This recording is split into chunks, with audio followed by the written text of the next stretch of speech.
obìnrin tó wà nílé ọkọ àmọ́ tó ṣe pé inú rẹ̀ ò dùn, wọ́n ní kí ló lè fà á. Àkọ́kọ́ ohun tó lè fà á pọ̀. So irú ìbéèrè yìí bí ìgbà tẹ́ fẹ́ fún wa ń gbó dídí sàn ni.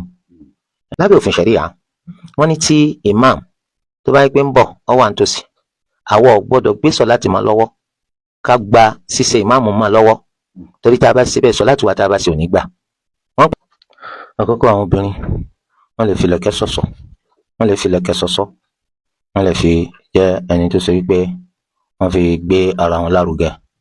Irun wọn náà, ètè tí rẹ̀ tó bá pé irun náà wọ́n dè má lẹ̀kẹ̀, kò sí nǹkan tó burú ńbẹ̀, kò túmọ̀ sí pé wọ́n fi nǹkan kúnrun wọn. Ètè tí irun ni wọ́n kàn fi lẹ̀kẹ̀ gbá, kò sí wàhálà. Ó dẹnu lé Suratul Baqara ní Salatul Isha, lẹ́nìkan sájáde kúrò náà jàmáà kúrò lẹ́yìn rẹ̀, ó sì wá fẹjọ́ sùn Ànábì sallallahu alaihi wasallam láàárọ̀ ọjọ́ kejì. Tánàbí fi ń sọ fún Mu'adh wípé afattanun anta ya Mu'adh, ṣé ẹni tí wọ́n fìtínà yà ni wọ́n Mu'adh yìí. Sọ́wọ́n pẹ́ tó ẹni tí ń rìnrìn àjò tọwọ́kọ̀ tí falẹ̀ fòrò rìn tó wá jẹ́ pé ńgbà tí àsìkò sọ̀látù subhi tó tó wọn àti ìdèbí tí wọ́n ń lọ ọlọ́kọ̀ sì gbà láti dúró lọ́nà. Eléyìí tó túmọ̀ sí pé òun ti yọ dáadáa tó tó di pé wọ́n débi tí wọ́n ń lọ. Àsìkò yìí náà lẹ́sẹ̀ àsùbá, lẹ́sẹ̀ sí àsùbá gẹ́lẹ́ bó ti ṣe yẹ kẹ́ ẹ ṣe tó bá pàkókò rẹ̀ lẹ́fẹ́ ṣe. Ṣùgbọ́n adhkaru sabah tó bá jẹ́ pé ilẹ̀ bá ti mọ́, ìgbà yẹn ẹ ṣe adhkaru sabah, gbogbo nǹkan ní kọ́ wá ń bẹ̀ ẹ ṣe ń bẹ̀ nínú mọ́tò yẹn. Lórí sọ̀láàtì lẹ̀ ní ìkápá àti agbára láti ṣe lásìkò yìí, ṣùgbọ́n agbára yín ká kẹ́ ṣe adhkaru sabah. Sọ ẹ ṣe adhkaru sabah, ẹ wá jẹ́ kó dìgbà tí mọ́tò bá tó dúró kẹ́ tó ṣe àsùbá yín. Àwọn ra nǹkan kan lọ́nà lórí ojú ọ̀nà táwọn fi rìnrìn àjò, àwọn wá fura pé ẹnìkan wà táwọn rajà ẹ̀ẹ́dẹ́gbẹ̀ta náírà lọ́dọ̀ rẹ̀ táwọn ti sanwó. Àwọn ò dá ẹni tí àwọn rajà lọ́dọ̀ rẹ̀ mọ̀ pàtó dépòdépò pé àwọn lè júwe bó ti ṣe rí fẹ́ni tí yóò bá tún gba ọ̀nà kọjá, nígbà tí èèyàn sì máa ìgbà wo lòun tún gbọ́nà yẹn kọjá mọ́. So driver náà sọ pé òun lè gbowó sọ́wọ́ tó rán ọmọ ẹni tẹ́ rajà lọ́dọ̀ rẹ̀ kó má bàa di kọ́ há sọ́wọ́ tó náà. Nǹkan tẹ́ sí náà ni pé bóyá lílọ tẹ́ lọ yín náà ń padà bọ̀, tó bá dìgbà tẹ́ ń padà bọ̀ sí ẹ fi wẹ́lọ̀ láàrin àwọn ẹni tí ń ta nǹkan bẹ́ẹ̀. Ẹ ra nǹkan báyìí lọ́jọ́ báyìí, ẹ gbàgbé láti sanwó, àyíbámà tó bá kọ́ kan nínú wọn ni kó dákun kó sá wúra rẹ̀. Tí ó bá yọjú alhamdulillah, tí ó bá yọjú a jẹ́ pé ẹ padà fowó yẹn ṣe sára kí Allah ọlọ́múlá dá owó yẹn kó mú bá ẹni tẹ́ rajà lọ́dọ̀ rẹ̀. Àbí kó sì jẹ́ pé èèyàn nígbà bẹ̀ kọjá mọ́ tí kẹ wá pààrọ̀ abẹ dráìvà tó gbé yín kó dákun kó gbowó ń sọ́wọ́, torí pé òun lọ òun bọ̀ ó súnmọ́ kó bá yín rí. Àbí kẹ́ ẹ sì wá ẹnìkan nínú àwọn tí ó bá tún gba ọ̀nà kọjá, ẹ sá ti dálù tí nǹkan ti ṣẹlẹ̀ mọ́ àti dédé òpópónà ibi tó ti ṣẹlẹ̀. Bí idhnillah nínú pé wọ́n lọ wọ́n bọ̀ ẹ padà rẹ́ni tí owó rẹ̀ tó ń bẹ lọ́dọ̀ yín. Tó bá fẹ́ ṣe adhkaru eléyìí tó ní ká ṣe ní màsá nígbà tó òrùn bá rọ̀, tó bá wọ̀ òun náà la máa ṣe lẹ́yìn ìgbà tó òrùn bá wọ̀, kì í ṣe dandan ká ti ṣe solatul maghrib. Tó òrùn bá ti wọ̀ ta ìwọ̀ a máa ṣe adhkaru yẹn. Tó bá ṣe wọ ẹ̀yìn solatul maghrib kò burú, ẹni tí ò bá tẹ̀ sí rárá tó yẹ pé lẹ́yìn ìgbà tí solatul maghrib tá a parí rẹ̀ ló tó ṣe, kò sí nǹkan tó burú ńbẹ̀. Naam. Alhamdulillah. Àkókò ìmọ̀ tẹ̀sìn Islam yìí wọ́n máa kọ́ kì í ṣe torí kán lè bá pèèyàn lólùmọ̀, wọ́n máa kọ́ kì í ṣe torí ká lè bá gbàgbé rí, wọ́n máa kọ́ ni nítorí káwọ́ lè bá tàtàrà rẹ̀ dání torí àìmọ̀kan tara rẹ̀ gbànú, káwa náà tún jẹ́ sábàbí láfi gbọ́n àìmọ̀kan tara ẹlòmínú, àwa máa ṣe àtẹ̀yẹ àti tọ̀hún ibtigha wajhillah ní ẹni tí ń fi sun àti rójú Allah. Eléyìí iná ni ó jẹ́ kí ìmọ̀ta wa kó jẹ́ sábàbí dáadáa fún aláyé, kó jẹ́ sábàbí dáadáa fún alọ́la gbẹ̀ndà qiyamah. Àmọ́ tó bá gbé ìmọ̀ta wa kan kójọ fẹ́ kójọ torí kiri wàyà tó lè pọ̀ lọ́dọ̀ wa, wọ́n lè bá sọ pé ó tún gbà wẹ́ẹ̀rí báyìí, ó tún gbà wẹ́ẹ̀rí báyìí, ó tún gbà wẹ́ẹ̀rí báyìí, wọ́n lè bá sọ pé ó ti tàtàrà ìmọ̀tọ́kọ́, ó ti wà ń kó báyìí, ó ti wà ń kó báyìí, ó ti wà ń kó báyìí, yóò máa já sípò àfojúsùn ayé làwọn wa. Ànábì sallallahu alaihi wasallam sì fi hàn wá irú ewu tí ń bẹ nínú kéèyàn kọ́ ìmọ̀ nípa ẹ̀sìn yìí kéèyàn wá máa fi wá ayé. Ànábì ní kò ní gbóòórùn àlùjánnà. Tí wọ́n bá láfojúsùn páyé ló ń fi wá, àmọ́ Allah azza wa jalla ó tàtàrà rẹ̀ fún ọláyé, kò sí tó burú bẹ́ẹ̀ o. Àmọ́ gbogbo bó tilẹ̀ wù ká gbé àníyàn wa pamọ́ tó kọ̀ pamọ́ sí Allah azza wa jalla. Torí de eléyìí á jẹ́ káníyàn wa dá lórí ìmọ̀ta wa. Á wàá jẹ́ ẹni tó ṣe pé ìmọ̀ta á máa lò àánú tó máa pẹ̀lú mí sí. Nítorí pé tí wọ́n bá mọ̀ tó bá lò kò sí ìtumọ̀ fún mọ̀tọ́kọ, yóò padà di ìbálẹ́jọ́ fún ọ tó bá di lọ́la gbẹ̀ndal qiyamah. Tó bá sì jẹ́ pé wọ́n ń lò ó tún pẹ̀lú mí sí kò tún dá. Nítorí pé tí wọ́n bá dágun lásì gbogbo wa náà, wọ́n dágun lásán àwọn bàbá ńlá wa, ó dájú pé ìsìláàmù lè dé agboolé wa. So àwọn kan náà ni wọ́n mú mára, wọ́n ká ìtìjú mára, wọ́n sì ṣe akin ọkàn láti rí pé dáadáa tá a máa yá sọ fẹ́ léyìí. Tí ó bá tẹ̀lé alhamdulillah, tí ó bá tún tẹ̀lé náà alhamdulillah, tí bá wà sá ti sọ̀ ń tà mọ́. So eléyìí náà nìkan tó jẹ́ ọ̀ràn yẹn lórí gbogbo àwọn ẹni tí máa ń wá mà nípa ìsìn Islam, kó jẹ́ pé wọ́n wá láti jẹ́ pé wọ́n rí ojú Allah. Bákan náà tó máa sì wà kán lò wọ́n sì pẹ̀lú mí sí tirẹ̀. Eléyìí ìní ó jẹ́ kí ìmọ̀ àwọn kọjá sí sábàbí dáadáa fún aláyé àti lọ́la gbẹ̀ndal qiyamah. àwọn nǹkan tó máa ń fi ọkàn wa rò kò sí tàbí ṣùgbọ́n nínú nǹkan tó lù wá ti ṣe àmójúkúrò fún àwọn ọmọlẹ́yìn anabi sallallahu alayhi wa sallam nípa ẹ̀ṣẹ̀ tó lè wà mẹ́rin. inna Allaha tajawaza li an ummati al-khata'a wan-nisyana wa inna Allaha tajawaza li an ummati ma haddathat bihi nafsuha ma lam ta'mal aw tatakallam. anabi sallallahu alayhi wa sallam ní Olúwa ti ṣàmójúkúrò fún mi lórí àlùmọ́ mi nípa ní tán bá fọkàn wọn rò lópin ìgbà tí wọn bá ti sọ lọ́rọ̀ tí wọn sì fi ṣiṣẹ́. gbogbo tí èèyàn ròyìn lọ́kàn rẹ̀ tí èèyàn bá ti sọ lọ́rọ̀ tí èèyàn sì fi ṣiṣẹ́ wọn ní kọ ẹ̀ṣẹ̀ sílẹ̀ fún yàn. ṣùgbọ́n léwu kí èèyàn wá jẹ́ pé èròkérò, èrò bàjẹ́, èrò àlùfàṣá, èrò zina, èrò mọ́lẹ́jálè, èrò mọ́lẹ́gbẹ́bọ, èrò mọ́lẹ́bátọ́mọ́làkejì jẹ́ iná ní bẹ lọ́kàn èèyàn. kò sí tàbí ṣùgbọ́n tí àwọn èrò ń bá ti pọ̀ èèyàn padà ṣe kan. so bí wọ́n bá sì ti ṣe kan èèyàn ti bọ́ sínú àkọọ́lẹ̀ pé èèyàn hùwà bù. torí ẹ̀ jẹ́ ká máa ro rere. olóbìnrin kan òun ló rìn hòhò tí ẹ ti jẹ́ tó fi wá jẹ́ pé ó wò débi wípé tó bá lọ rámú báwò nǹkan tí ó wúlò fún láyé tàlùkìyàmà ní kọkọjúmọ́. mẹ́jọ ni tó ṣe pọ̀ máa fọkàn rẹ̀ ro ìròkúrò nítorí pé ìròkúrò ní máa padà bí kéèyàn ṣèṣekúṣe. ṣé wàá rí àwọn ìlú ilé ayé yòókù ni o ìní tá à ń bá ti ń ro àti ṣèbàjẹ́ ọ̀hún iná ni wọn ò ní kọ́sẹ̀ lẹ̀ fún wa yàtọ̀ sí Mẹ́kà. ẹni tó bá gbèrò àti ṣèbàjẹ́ ní Mẹ́kà olú aláfíà ẹlẹ́tẹ̀ ilé rò jẹ. torí ẹ Mẹ́kà ó lágbára púpọ̀ èèyàn gbọ́dọ̀ ronú àti ṣèbàjẹ́, èèyàn gbọ́dọ̀ ronú àti takuti Allah ní Mẹ́kà. so nínú àwọn ìlú wa náà gbogbo ó yẹ ká sọ àwọn èrò inú wa ká máa ro rere. tí ṣètánì bá ti ń gbé àwọn èròkèrò wá sí wa lọ́kàn ká máa yẹ ká máa kọ́ torí pé èròkèrò bá ti pọ̀ yóò padà mú yàn sí ti ọ̀dà kó lọ àkóso wa. àkọ́kọ́ àwọn obìnrin wọ́n lè fi lẹ̀kẹ̀ ṣọ̀ṣọ́, wọ́n lè fi lẹ̀kẹ̀ ṣọ̀ṣọ́, wọ́n lè fi jẹ́ ẹni tó ṣe wípé wọ́n fi gbé ara wọn lárugẹ. irun wọn náà ètè tí rẹ̀ tó bá pé irun náà wọ́n dè má lẹ̀kẹ̀ kò sí nǹkan tó burú ńbẹ̀, kò túmọ̀ sí pé wọ́n fi nǹkan kúnrun wọn. ètè tí irun ni wọ́n kàn fi lẹ̀kẹ̀ gbá, kò sí wàhálà nínú eléyìí.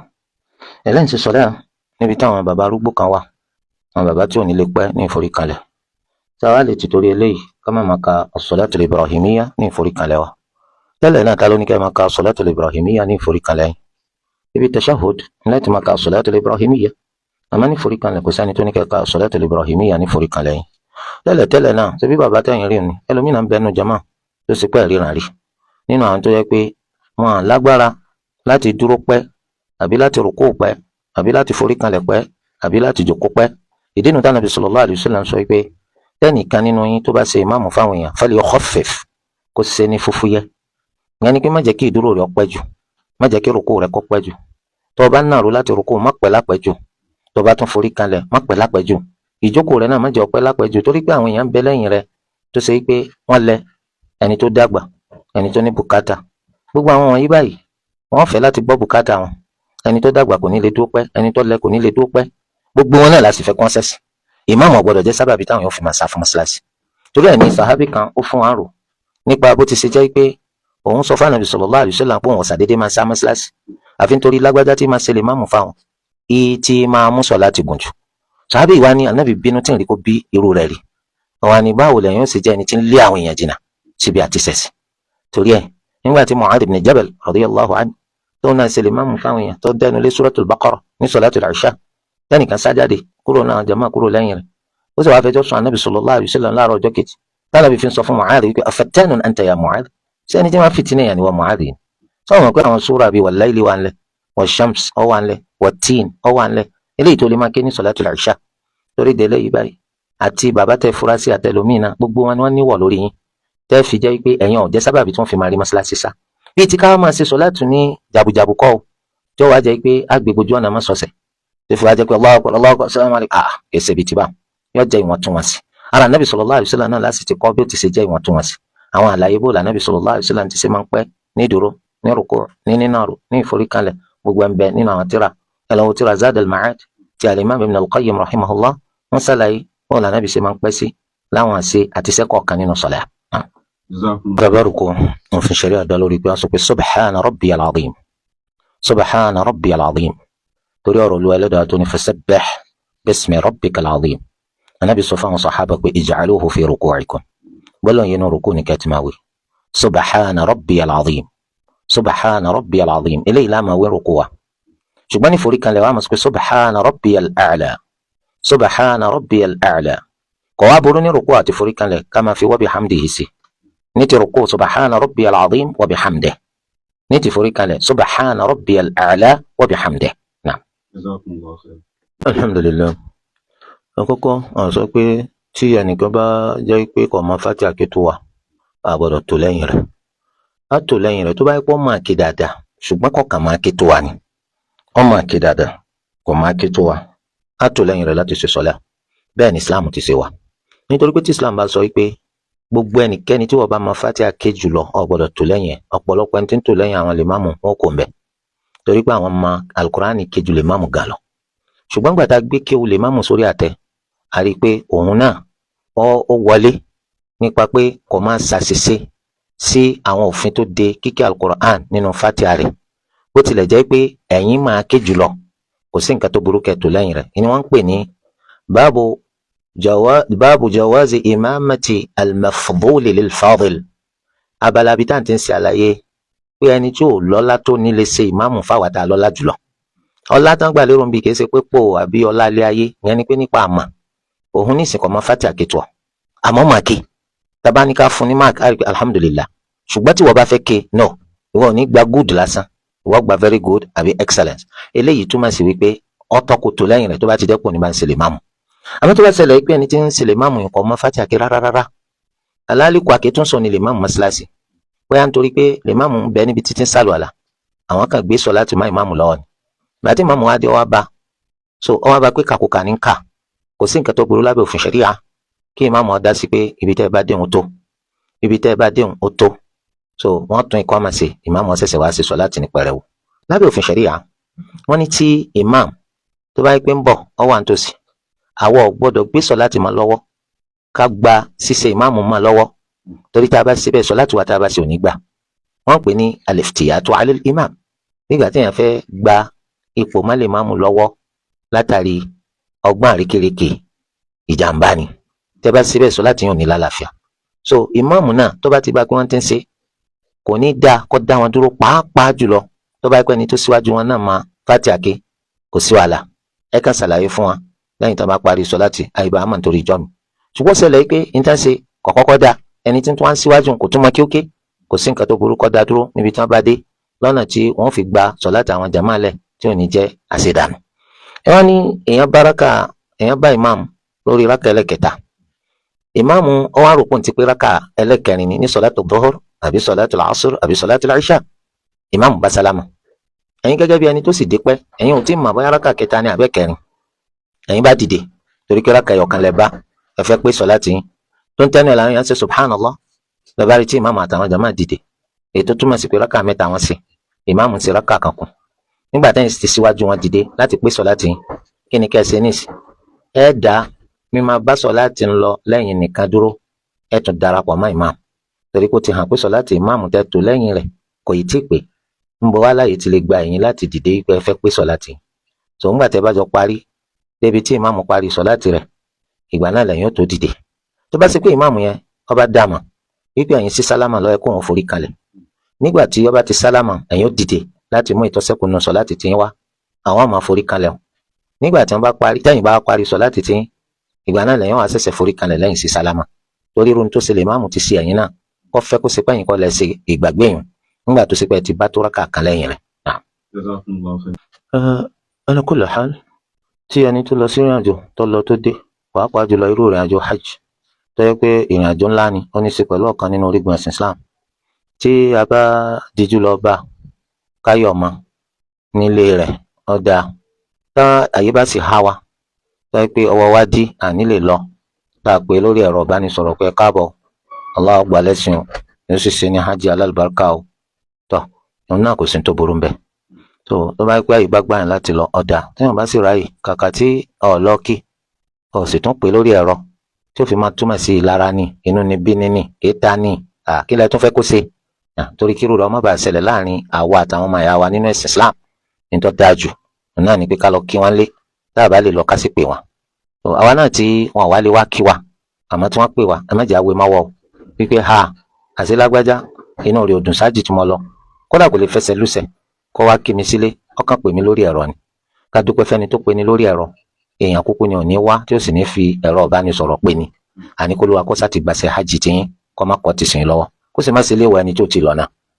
Jazakumullah khair. 08024481441 08024481441 النبر تسمى بغير كان بكش نوريته مناوي السبيل بدأ سماحة الوالد الدكتور شرف الدين بعد براجع حفظهم الله وراه طبعا بلاتي لوكي. نعم وعليكم السلام ورحمة الله وبركاته. طبعا قريدوني طبعا بوم سوسي láti bọ̀. láti bẹ̀rẹ̀ sí ń pè àgbọ̀yìn wá kẹ́kọ̀ọ́ padà 08024481441 08024481441 +2347067781514. Naam. Aleykum salaam wa rahmatullahi wa barakatuh.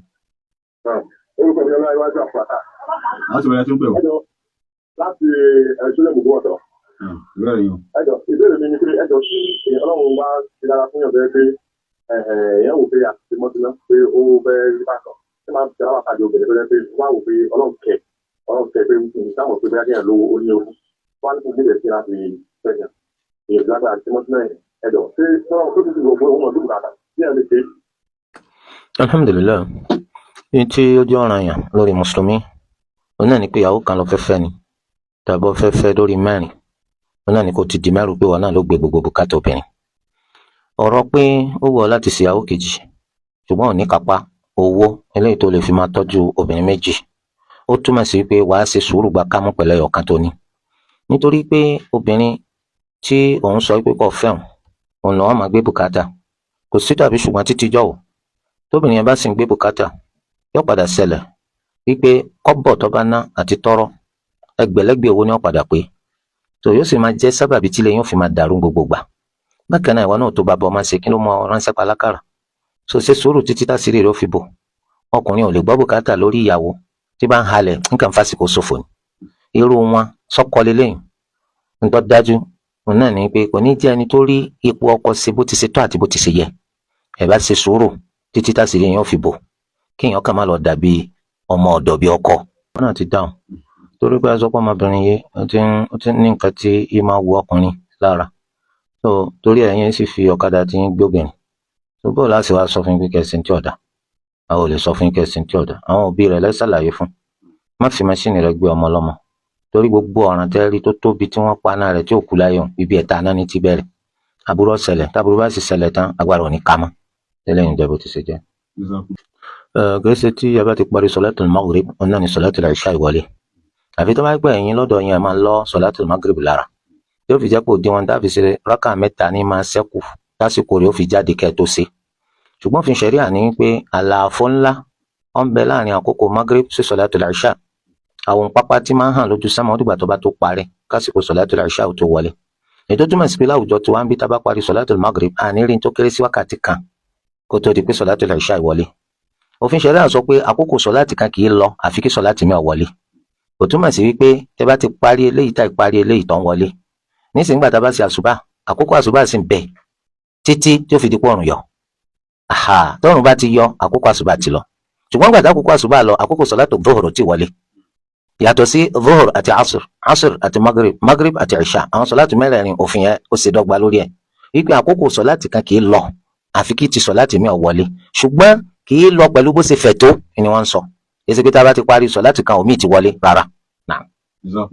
lágbẹ́ni tó ti wà nù mọ́ṣáláṣí tẹ́lẹ̀ ńṣe ni bùkátà kan gbé jáde ó sì fàmì síbẹ̀ pọ̀ ń padà bọ̀ bẹ́ẹ̀ ni tó ṣe pé wọ́n fẹ́ wọ mọ́ṣáláṣí máa ṣèrántí Allah bí wọ́n fẹ́ kí alukur'an ó ti wá síwájú ṣe tahiyatul masjid ṣùgbọ́n orí ìjókòó pé ń kí alukur'an lọ́wà ló ti fura pé ìsúngbọ̀n ó wá jáde ó fi nǹkan kan sàmì síbẹ̀ ó lọ tún àlùwàlá rẹ̀ ṣe lérò pé tó ń bá padà dé òun tuntun tahiyatul masjid ṣe kóhun tó wá jókòó máa kí alukur'an àpẹẹrẹ àmì tó ti fi síbẹ̀ hàn yóò dínà kẹlòmí ò jókòó mbẹ ṣùgbọ́n tó bá kó jáde kọ́lá kó ti pàníyàn rẹ̀ ní pòun padà bọ̀ kò sì fi nǹkan kan sàmì síbẹ̀ eléyìí ò lè kọ́ dínà nìkan kan náà láti jókòó bẹ́ẹ̀ torí pé nìkan láàyè kan pàtó ní mọ́ṣáláṣí gbogbo wa náà ní aláyè sínú mọ́ṣáláṣí tàbí àti fẹsẹ̀ sìn nínú ẹ̀ torí ẹ̀ àlẹ́tọ̀ láti sọ fẹ́nìkan pé kó má dùn bẹ́ẹ̀ lópin ìgbà tẹ́ni tó lọ òfin kankan sàmì síbẹ̀ àmọ́ tó bá fi nǹkan sàmì síbẹ̀ lérò pé òun padà bọ̀ láìpẹ́ yìí tó ń bá ti sẹ́ni tó fẹ́ lọ sẹ́ni tàbí àlùwàlá àti bẹ́ẹ̀ bẹ́ẹ̀ lọ àwa náà lẹ́tọ̀ láti bá sọ fẹ́ni tó bá dé pé wọ́n má dùn bẹ́ẹ̀ kí wọ́n wáyé tí wọ́n síwájú. tó bá jẹ́ kí mọ́ṣáláṣí há èèyàn pọ̀ bóyá bí ọjọ́ jùmọ̀ so kò sáyè míì mà arákùnrin yìí túláàsì ló gbé jáde kò wá ní nǹkan kan tó fi sàmì ju kó fọ̀n sílẹ̀ fún yín lọ ẹ dákun ẹ bá ń sọ àyè mi kí n tó dé mo fẹ́ lọ tún àlùwàlá ṣe so ẹ̀tọ́ yín ni pé kẹ́ bá dáàbò bo àyè yẹn títí tí ó fi dé eléyìí ò sí tó burú mbẹ àmọ́ ní ti dé mọ́ṣáláṣí wọn á ní kí wọ́n lọ bá ń fi ìtẹ́ yìí fi gba àyè lẹ́nu mọ́ṣáláṣí kọ̀tọ́ o lábẹ́ òfin ṣẹ̀ríà ẹni tó bá dé kọ́kátẹ́ ni kó dún tiẹ̀ torí ẹni tó lẹ́sìn ṣe kì í sì tẹni wọ́n máa fi ránṣẹ́ tẹni tó wá ní tí ó máa bọ̀ lẹ́yìn torí ẹ̀ tó bá jẹ́ pé òun bá lẹ́sìn ṣe ó sì fẹ́ mú àyè tó wù òun náà tètè dé. obìnrin tó wà nílé ọkọ àmọ́ tó ṣe pé inú rẹ̀ ò dùn wọn ní kí ló lè fà àkọ́kọ́ tó lè fà pọ̀ tó irú bẹ̀rẹ̀ yìí bí ìgbà tẹ́ fẹ́ fún wa ń gbó dídí sàn ẹ̀yin ọba ń yàn nàná wípé báyà o ẹ̀yin ń ṣe dáadáa sọ́kọ yín ẹ̀yin hùwà burú sí i kọ́dà ń gbà tán bí ọkọ léèrè pé kí ni pàtó tí obìnrin yìí ṣe fún ọ tó fi máa bà lọ́kàn jẹ́ kò rí nǹkan kan tọ́ka sí ju pé ẹni rè ni lọ ẹni rè ló sì ń bà lọ́kàn jẹ́ òun torí pé ẹ mọ̀ pé ẹkún ló bí kun ní téèyàn bá ṣe ìsọ̀rọ̀ ń gbèsè ní téèyàn bá ṣe yóò pè fún káwọn náà ò ṣe nǹkan kan fún yín ọ̀pọ̀lọpọ̀ tí bá ń pariwo pé ilé ọkọ wọ́n fúnlẹ̀ mọ́ kọ̀ọ̀rọ̀ lọ́rùn ìbànújẹ́ ló ń bá pàdé ńbẹ̀ ẹ̀yin náà yẹ iṣẹ́ ọwọ́ ara yín àti wá yín ẹ yẹ̀ wò ṣé iṣẹ́ ọwọ́ àti wà téèyàn ń hù síyàn tí wọ́n fi dáadáa pàdé rẹ̀ ni àbáwọn iṣẹ́ ọwọ́ àti wà tó ṣe pé téèyàn bá hù síyàn ní tí wọ́n padà sí fún yàn náà ò ní dùn máyà ṣe ẹ̀yin yíwà yín padà sí dáadáa kẹ́sì máa ṣe dáadáa kẹ́ máa ṣàdúà bí idhnillah gbogbo ń tọ́kan tó léwu ń padà bọ̀ wá dẹ̀rọ̀ ọkọ yín ó padà nífẹ̀ẹ́ yín yóò padà máa kà yín kún yóò padà rí pé nǹkan pàtàkì ló ń fẹ́ sọnù yìí so ṣùgbọ́n téèyàn ò bá ti níwà tó dáa téèyàn ń ṣèṣe bọ́ bá lè bàjẹ́ ó bàjẹ́ kò sí tàbí ṣùgbọ́n èèyàn lèèyàn padà forí fa àbí Allah kó má dalẹ̀ ọkọ yín rú fún yín. kò sí yàtọ̀ láàrin bó ti ṣe wẹ̀wẹ̀ jánábà àtàwọn àwẹ̀ míì bí ipò ọ̀fẹ́ wẹ̀wẹ̀ jùmọ̀à ọ̀fẹ́ wẹ̀wẹ̀ ọdún àbóbìnrin fẹ́ wẹ̀wẹ̀ haidọ̀ àbófẹ́ wẹ̀wẹ̀ nífàs bákan náà ni tí wọ́n bẹ̀rẹ̀ pẹ̀lú kó fọwọ́ rẹ̀ lẹ́ẹ̀mẹ́ta mẹ́ta wàá sí tábà wọ́n sàlùwàlà gẹ́gẹ́ bó ṣe máa ń sàlùwàlà lẹ́yìn rẹ̀ wàá fi omi wàá fi ya irun orí rẹ̀ lẹ́ẹ̀mẹ́ta wàá dá mi sórí lẹ́ẹ̀mẹ́ta kó tó di pọ́ fẹ́ ẹgbẹ́ rẹ̀ ọ̀tún látòkè délẹ̀ lẹ́ẹ̀mẹ́ta ẹgbẹ́ rẹ̀ òsì iwájú àtẹ̀yìn látòkè délẹ̀ lẹ́ẹ̀mẹ́ta lọ́ba tán. àníyàn nìkan ni ó yà ìwẹ̀ yìí àti ìwẹ̀ yìí.